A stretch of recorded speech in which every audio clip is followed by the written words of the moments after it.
Folks, Andrew of GoPro Wrestling, and I'm standing in the front of the full-blooded Italians, Tracy, Smothers, Little Guido, and the Wildfire, Tommy Rich. So you don't even know who I am. I'm the Big Don. Absolutely.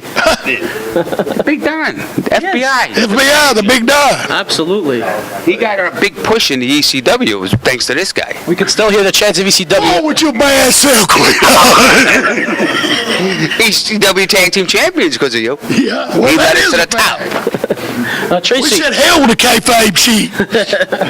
Tracy, a lot of people talk about you during your time in ECW. You're one of the measuring sticks, one of the toughest guys in the locker room. You taught a lot of guys in the business. Where'd that come from? No, everybody has said that. It's true. You're a very humble guy. Very humble. Yeah, he's very humble. But what younger guys have you taken under their wing during your time in ECW? I mean, you're a guy that's talent.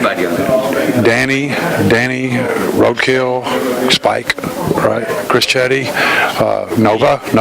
Me? Absolutely. And he chicken winged me. Man, there's a lot of other guys. I'm trying to. Wild Bill. Gosh, who else? There's more. Elvis. Chili Willie? Chili was after I was already out. Gone. Yeah, Chili. Yeah. Because Tracy used to do the training. He used to train all the guys before the Reno worked Nova, his tryout match. You know what I mean? You know, and when Steve first started in there, him and Nova were good friends. He worked Nova his tryout match in the ring in front of Paul. Remember that at the workouts? And he may have worked him that night. I can't remember. I can't remember. But there's a lot of guys. It was a lot of fun. Tracy was there in the early days of ECW and helped a lot of the new guys coming in. No, you guys, like, when you guys were used to film for ECW, was it true that you only had, like, one camera and you guys would take the whole night to film? Everybody would take turns taking promos? Paulie used to film at the end of the night, and we used to basically film all night long, so you could sit there for hours and hours. We'd done promos at 4, 5, 6 in the morning, especially in Tampa, Florida at that time. So, that was everybody, though. How would you rate Paulie or Paul Heyman as a producer, somebody of promos and assessing talent for promos? I mean, what I rate him, I mean, everybody knows what Paul Heyman has done. He's great in the business. He's great at promos. He's a great producer. I mean, ran ECW. Yeah. Where did he get that from, though? What the hell I want to know. I guess he come to Memphis, Tennessee, and he got his first break with Tommy Wildfire Rich and Austin Idol. So Paul Heyman, they can give you all the glory, but you need to give me the thanks. Because you up there with Vince right now because of us. Am I mad? No, it doesn't seem like you're mad. You don't know if I am or not. Does he still owe you guys any money? Hey, that's no lie, though. Was that 86, where Tommy did the thing and was under the ring, and Lawler Idol hair match? Tommy, you were there. How did that go? You were under the ring for like 6, 8 hours or something? 6 or 8 hours. I'm a trooper. They had him a case of beer, had him the place. Oh, what a case, it's just 6 pack. Come on. And a blow-up air matches. Come on. Yeah, didn't you have a piss bucket or something? Is that right? Eat a can after I drank the beer. Yeah. But that place rioted when they did that, and that was Paul's break in the business. Am I right? Yeah, that's that was his start. A lot of folks there didn't like him, but not because he got bad about these Yankees, but in the South they didn't like no smart ass Northern boy, especially was about 18. So Paul Lee, we kept him, but it was hard. But he sure did. He blossomed and turned out to be the best. Tommy liked him because he got heat with the boys, and back then it was kayfabe, you know what I mean? And he was, of course, great on the mic. And Tommy saw something in him and did, because they didn't really like him, right? Bill and Jerry didn't really, Because they were just, that run that Paul had there, he came to Florida, and I was working the old Florida Championship press from Mike Graham. Kevin Sullivan took a liking to him and did the thing and brought him, had a big guy Tombstone going to work Scott Hall, and had to deal and brought him out of the ocean like he did Mark Lewin, Purple Haze, years ago, remember that? And he did the same thing with that big guy Tombstone. He never really went nowhere and did, but Paul was just dynamite, like, wow, gold on the mic.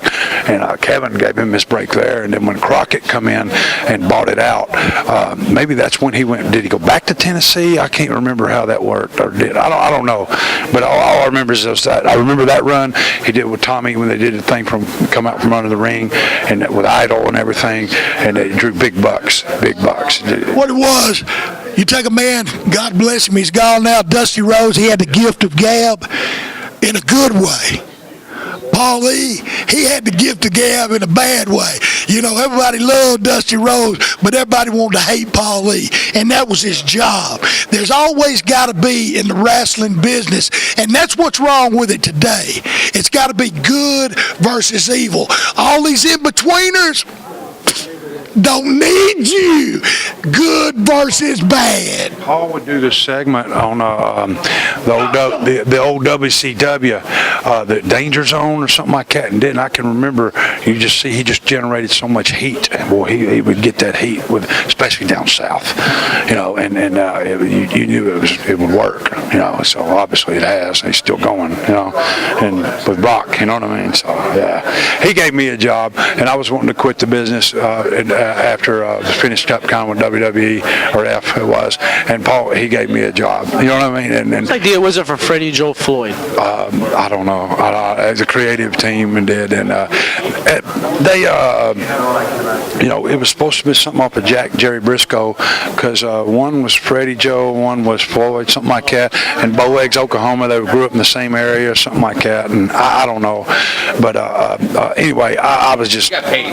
Yeah, Those accounts. No, I was wanting to get out, and I was going to go to coaching, and that did, and Paul gave me a job. He did. Chris Candido, God rest his soul, and Shane Douglas, they're the ones helping me get me in there, and did, and what Paul did was put me with them to help me, you know, because I had two veterans with him and Tommy Rich, you know, so they had nothing for me, and they figured they put these guys with me to help me. Tommy Dreamer had put Tommy Rich with Guido my time before. We're getting, and I remember this, y'all, you were getting ready for your pay-per-view, and I was still working for Vince you know, and I actually worked that day or so, I can't remember, but all I remember is Tommy Dreamer come over to me, and he goes, and I didn't know who I was working with. It's like 10 to 8, something like that at the arena, right? And I asked Sabu, I says, who am I working with? And I wasn't used to, you know, Paul do everything on the fly, right? And he goes, I don't know. He goes, let me check. So he goes up, he asked him, he says, who's Tracy working with? He goes, you want to work with him? He goes, no, he was doing the thing working Spike, because he was working Taz on the first pay-per-view. And all that, well, Dreamer comes over, he goes, you still got your Rebel thing? And I says, yeah, I got it. He goes, you're going to tag with Chris Chetty, working Guido and Tommy. He said, and you guys are getting in the ring. And I turned on Chris, and they put us with F.B.I, and it was 5 to 8.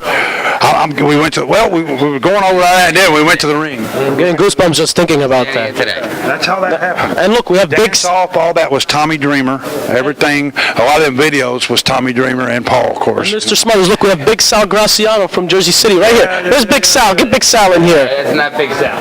That's not Big Sal? That's not Big Sal. That's how that come about. I'm telling you, about 10 to 8, and about you know, close to 8 o'clock is when they finally, you know, within 10 minutes right there. That's when that happened. That's when he did that. You know. Thank you guys. From there. Thank you so much for your time. All right, we're gonna go find Tom. Oh wait, he's back. It's been a pleasure. There you go. Naturally yours, brother. All mine. Big shout out to Tommy Dreamer too. Big shout out to Tommy Dreamer. Love that guy. Love that guy. Yes, sir.